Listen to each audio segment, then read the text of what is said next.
Well, this is a session with a great German sense of humour title. It's called Russian Invasion. Although I think we're fighting on a broader front because there's a Ukrainian as well. So come up. We're going to talk about the opportunities of that bit of Eastern Europe where there is a boom going on. And we have three icons of the digital world who are going to share some insights, debate some of the issues, look at some of the challenges, and get very specific with what is going to be coming out of Moscow and Kiev. We've got an issue of Wired coming out in about 2 weeks, and the cover story is the 100 hottest startups in Europe, and 10 of those are out of Russia and that region. So I'm not going to waste any time. We're up against a panel on Alzheimer's, so I'm just going to presume everybody who's in that panel is going to misremember that they were at this panel. And I'm going to start just by inviting each of our experts to tell us in 3 or 4 minutes what they're noticing, what's exciting them. And I'm going to start with Marina Treshchova, who's the co-founder and CEO of Fastlane Ventures, probably the leading player in building consumer internet businesses out of Russia. They've invested around $100 million along with Western investors and Russian investors. One of the investments is a shoe company, so you have 15,000 pairs of shoes to play with, which is probably something many people here admire about you.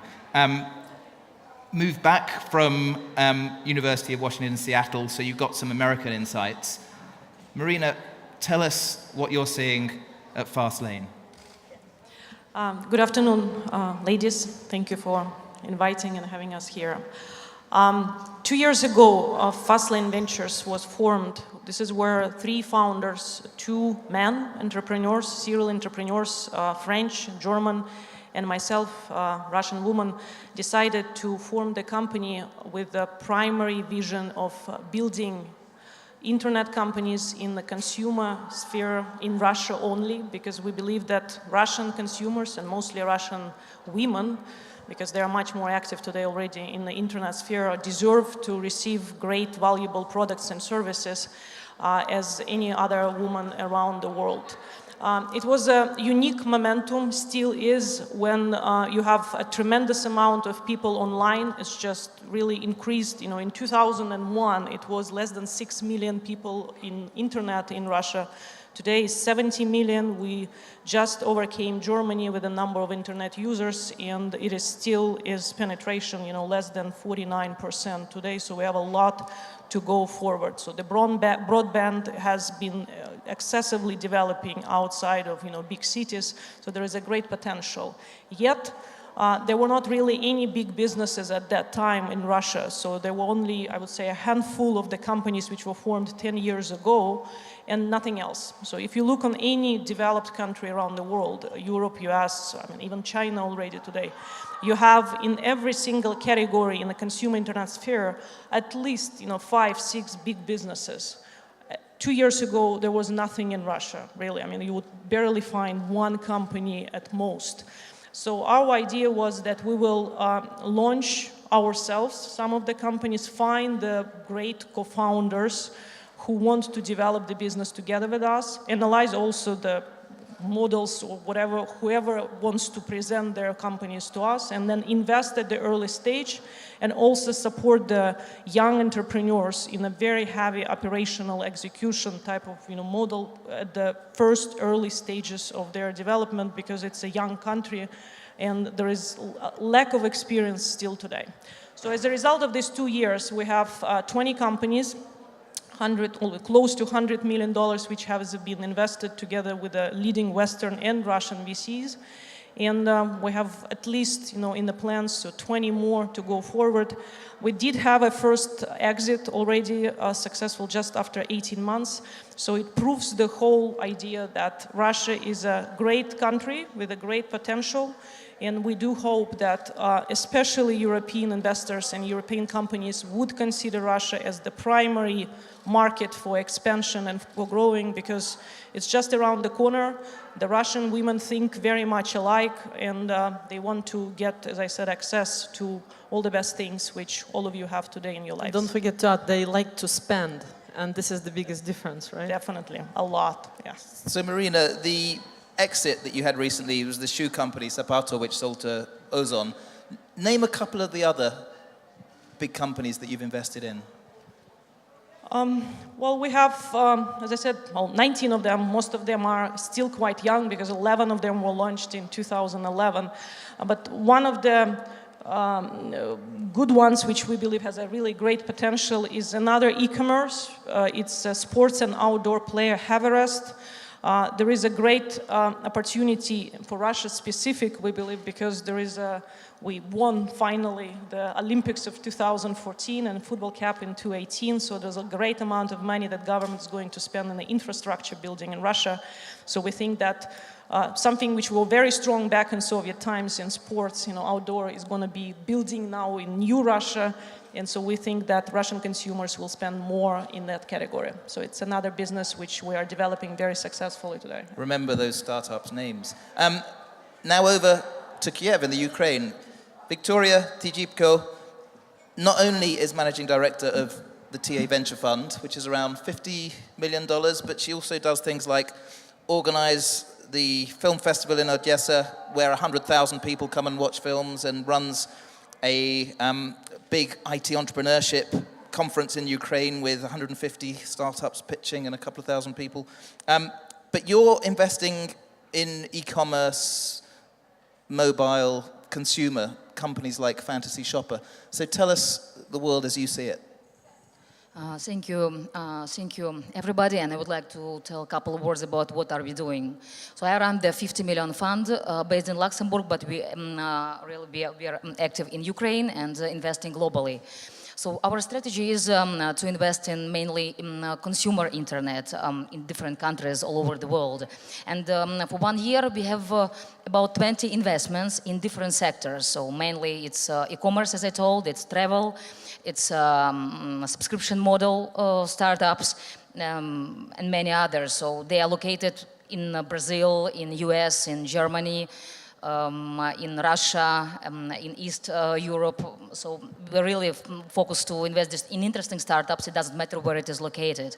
And many of them are really famous now. And for example, I would like to say one American startup which we invested is Mile High Organics, which is the first online grocery registered by the US Department of Agriculture. So they deliver the organic and GMO-free food online.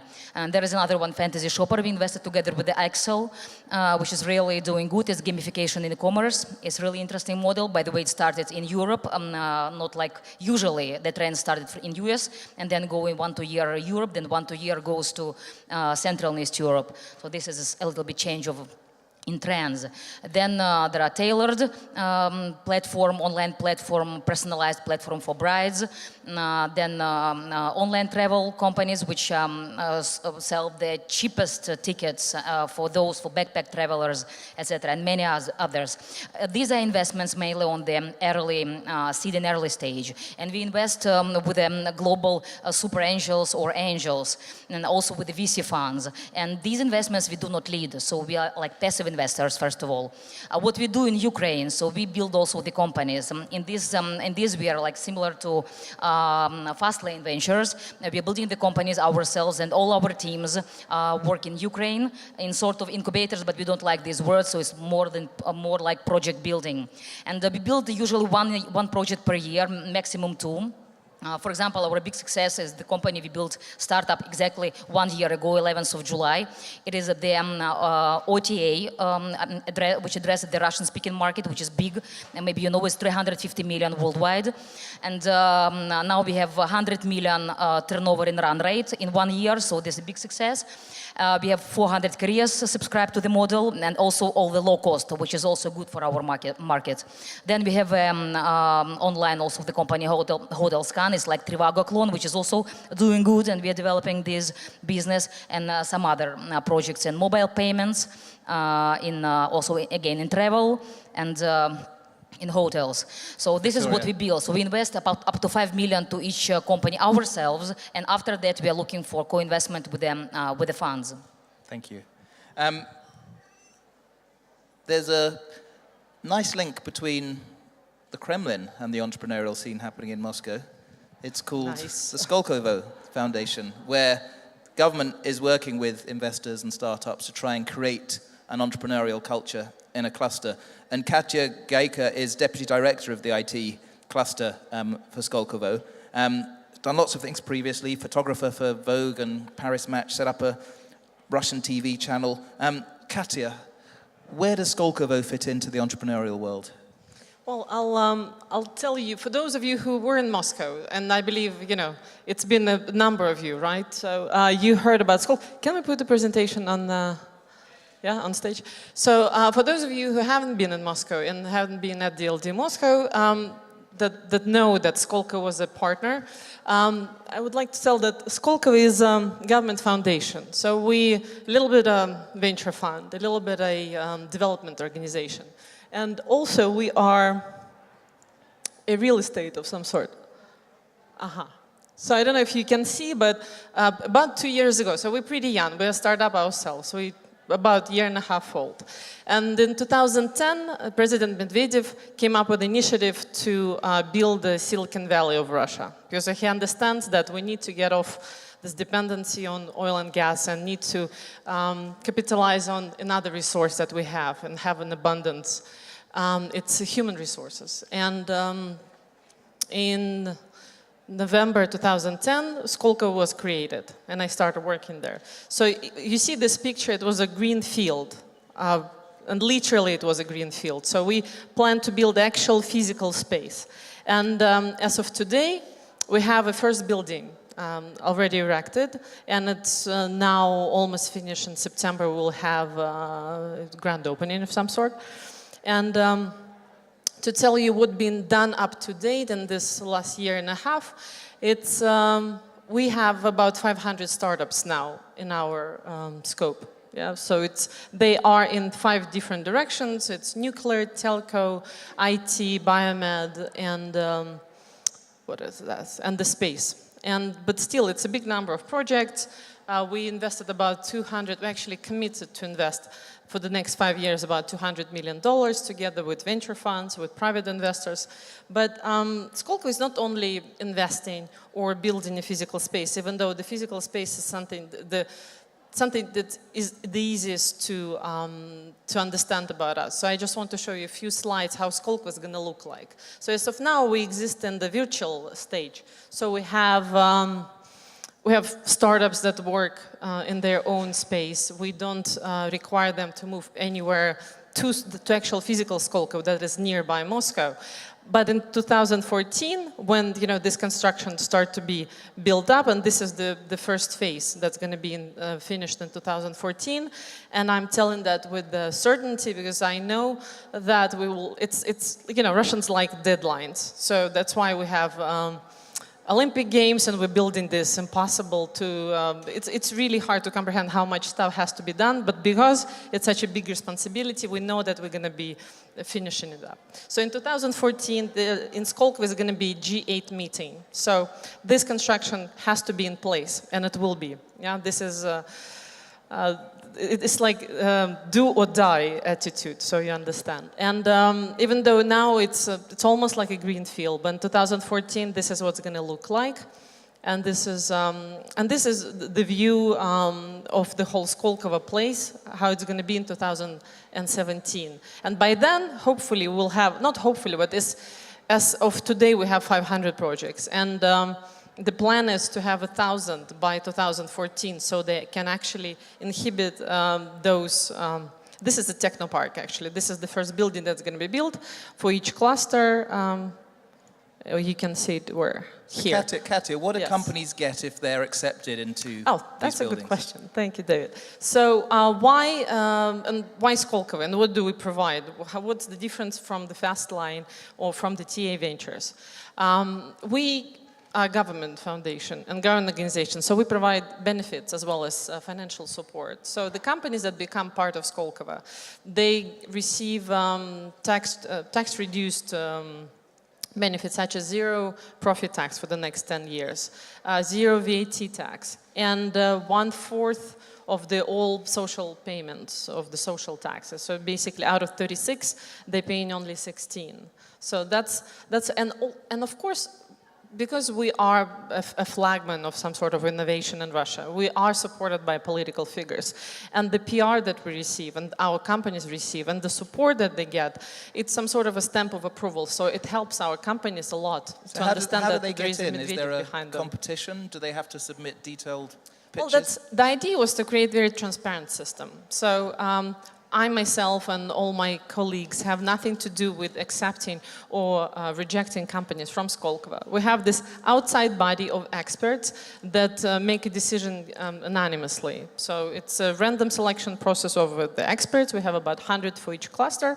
And then they receive the project and they rate it on the 5 very simple categories, whether this has innovation potential, whether it has a commercialization potential, whether it has to be, the project has to have an R&D component, so it should be scientifically more or less heavy, and the team should show a credential. So this is how the decision is made. Okay, last quick question on Skolkovo. When politicians get involved, they like to interfere. Isn't that a risk? Well, as I said, the deadlines are good for us, even though it's probably not the most proper way to function as a country or as an organization. But they provide us a certain deadlines or the guidelines on when certain phase of the project has to be finished. And that helps us. And I don't feel the pressure. They actually provide the support as well as guidelines. But you can assume that WikiLeaks wouldn't have got office space there. So I want to broaden the discussion. About 8 months ago, Russia overtook Germany to have the biggest internet audience in Europe.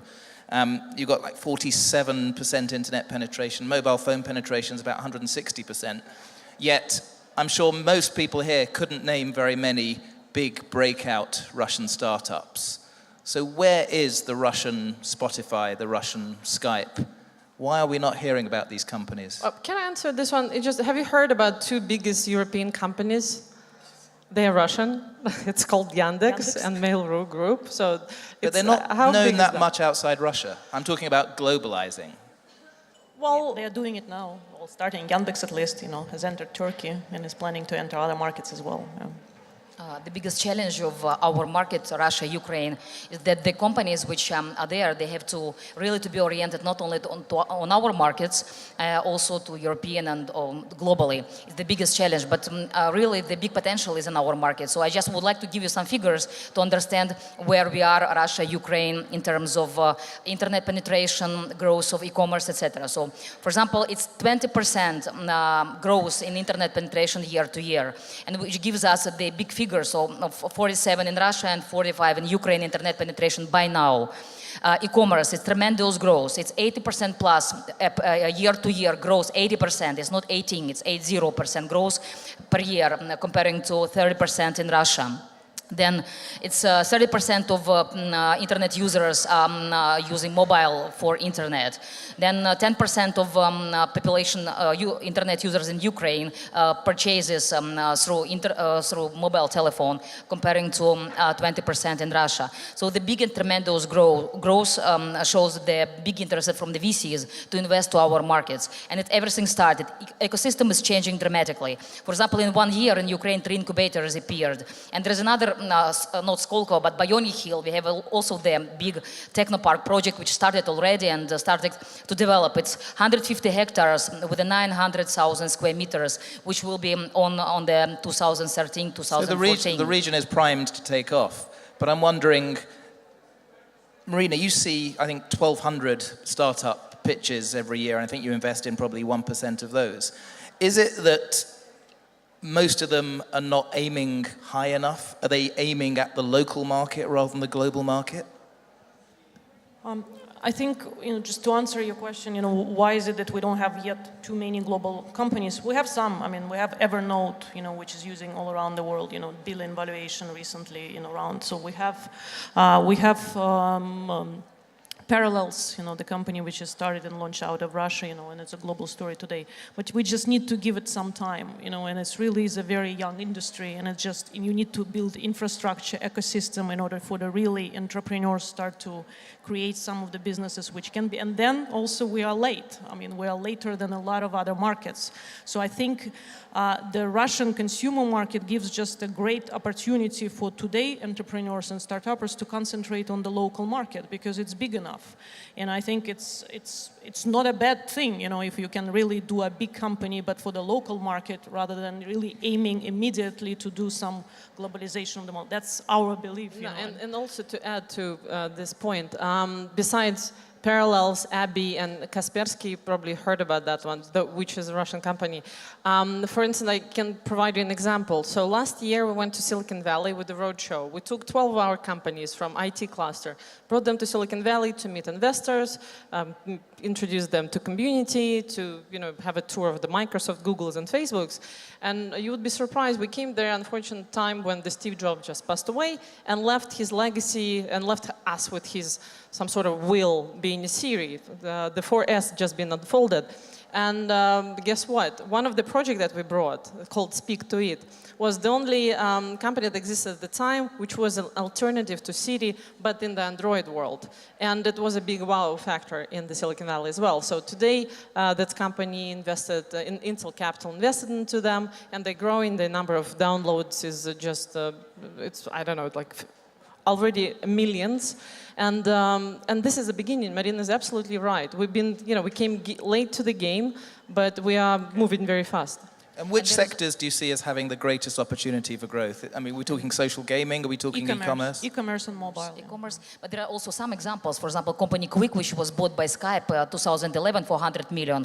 It was much ahead, for 3 years ahead before social cam and video appeared. And then again, the trends also comes from our territory. Chat roulette started also 3 years before. Then Sean Parker decided to do the airtime. And there are many other examples. We just really need the time, and I would like to explain one situation. For example, in Ukraine, the first computer in Europe was done in Ukraine in 1950 by Glushkov Institute, and the high potential of engineers in our country, which is ranked number 4 in the world by the quality of engineers. And we have 2,000 outsourcing companies with more than 200,000 employees. And really a turnover for the country of 46 million in 2 billion export of software, comparing to Russia, for example, 4 billion with a population of 145 million is really something. And it will end up in 5 billion in turnover in 2015. So now this is a big trend in our countries to switch from outsourcing and software development and exports to ready products. And that's what we do with our conference also. We try to teach the entrepreneurs to switch from pure outsourcing development to build the ready products, because we need time. Really, Marina was right, we were late, but the potential is tremendous. So if you pick up any company of the top 100 list, so at least something of development, of software development is done in our countries, in Ukraine or in Russia. Quite a lot. And also, one more thing for Google, for example. In Google, the Ukrainian diaspora is the biggest, and there is such a black box in Google where the search algorithms are stored, and the 5 people which have an access to this black box, 3 of them are Ukrainians. And there are many, many other examples for the quality of IT engineering in our country, so we just have to use this. And we're going to test the audience on all those data points in just a minute. So I just want to ask a quick question. Quite a lot of the successful emerging Russian companies in particular have women at the top. Companies like Games Insight, Zeptolab, Octogo. Is this a coincidence, or are Russian women entrepreneurs different to those in lots of other territories? Shall we talk about the trend that exists in the world, that women are slowly but surely coming to the higher positions, because it's different point of view, it's just more balanced approach to doing business. So I believe Russia I don't know if we're leading the trend, I don't think so. We're still quite a macho country. But the trend is influencing what's going on in Russia. Maybe Marina, because she is the CEO of the company, maybe it's easier for her to comment on that. We always, for 15 years of doing business in Russia, we always believed that women are doing, better business and they really achieve stronger results.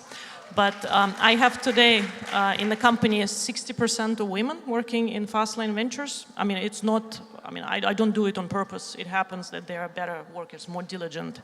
And I have 5 CEOs out of 19 companies which are women.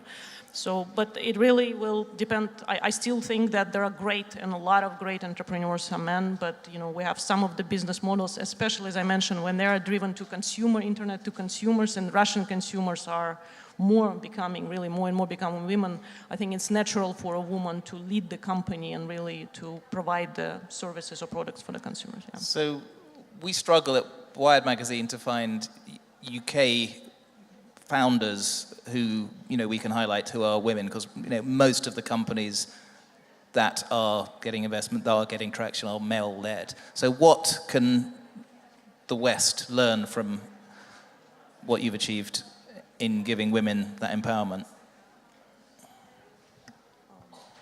Maybe it's the legacy. Part of what we have now, it's a legacy, because for 70 years we didn't have open markets, but we had equal rights for the society. When females were treated the same, there was never, old boys kind of clubs in the big organization. It was a policy of the country to promote women as well as men. So partially is this inheritance of the legacy of the Soviet Union, but and what can you learn? It's hard to say. It's something that we have this balance of being macho country as well as, but everybody knows that behind every great man there is always a great female, right? So, and the same is in the big companies. Sometimes we have a CEO who is a man, but the deputy CEO most likely will be a woman that's going to be providing this balanced point of view on the business situation. So that's my take on what's going on right now.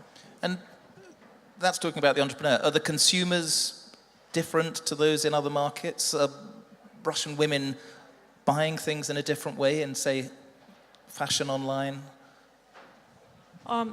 They spend a lot, so they really, you can have women who will spend more than 50% of their monthly income on herself.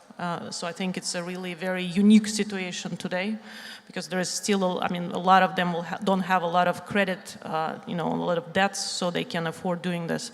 But on, I think the major idea that we still, this is the basis for Fastlane Ventures. So we actually think that Russian women are not that different than any other woman in the world. So there are specifics in Russia of doing business, because you have e-commerce, which is still today 95% driven by cash on delivery. So you don't have the usage of credit cards for the purchases. You have a 10 zones country, so the logistics is a big hassle, and not every company can handle that. So you can't trust the postal service necessarily to deliver those goods? Excuse me? You can't necessarily trust the postal service to deliver goods effectively? Sure, a lot of companies today, the bigger ones, PVIP, Ozon, they've created their own delivery system, with agents all over the country in order to really answer that. So in a way, the courier delivery man, is a salesperson for your company, because they are delivering the parcel, they are convincing a woman to buy it and then collect the money. Yeah. What's stopping more Western investors coming into Moscow and Kiev?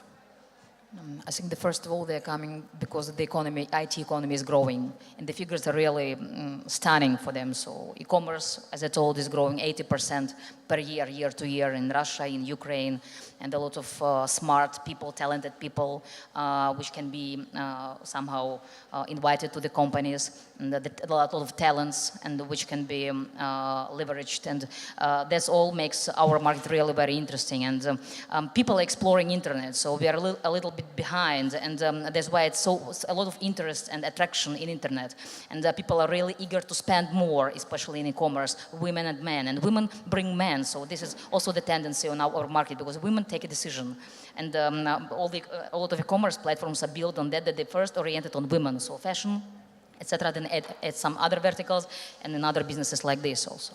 If I might just give some comment here.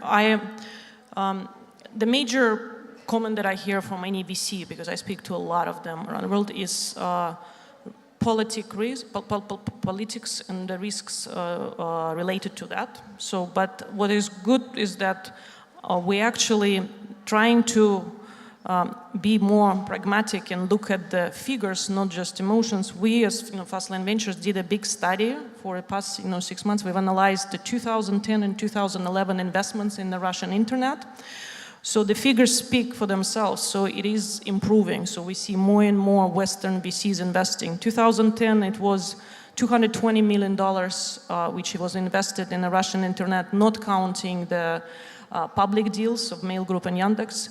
It doubled to $550 million in 2011. 60% of that is given by Western VCs, and so I think that's, it's still small figures, it's, even if it's only publicly available information, even if we double these figures, it's still about 10 times less than in US.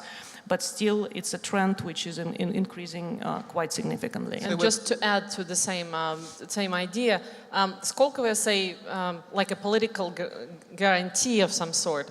We understand that the trend has to be changed, and therefore we do sign agreements with the big venture capital funds. So far, we signed with 40, and 11 of which are outside of Russia, so like Axel and Sofitel Ventures and Garage Ventures and others among them. And they committed to co-invest together with Skolkovo for about $400 million for the next 5 to 10 years. So this is how, at least, this is the initiative that we have now to change this trend of, to break this uncertainty, political or otherwise. I just want to leave people with some concrete takeaways. I want you to name companies, first of all, that you're not involved with, that you think are going to be big successes, that you'd invest your own money in, let's say, over the next 5 years. So we can talk in a minute about those that you are involved with, but Katya, name a company or two that you think we should all be watching out for. Well, 500, we already put our eyes on. So those are 500 best companies in Russia. Come on, break them down. We want specifics. Okay, I would say Parallels and Rockflow Dynamics and Speak to It. What do they do? Parallels, it's a cloud computing type of services. Rockflow Dynamics, it's a complicated engineering software to predict the behavior of the oil and gas, I forgot, как это месторождение. Oil and gas deposits. So it's a sort of time machine.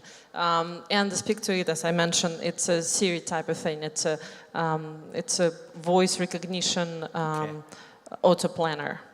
Viktoriya, quick company that you're not involved with that you think we should be aware of. I think Vudel, because it's one of the best technology right now for face recognition. Also, what's it called again? Vudel. And there are really many companies in e-commerce which could be a great success in e-commerce and in travel. Okay, and now name one that you are involved with that you think is breakout.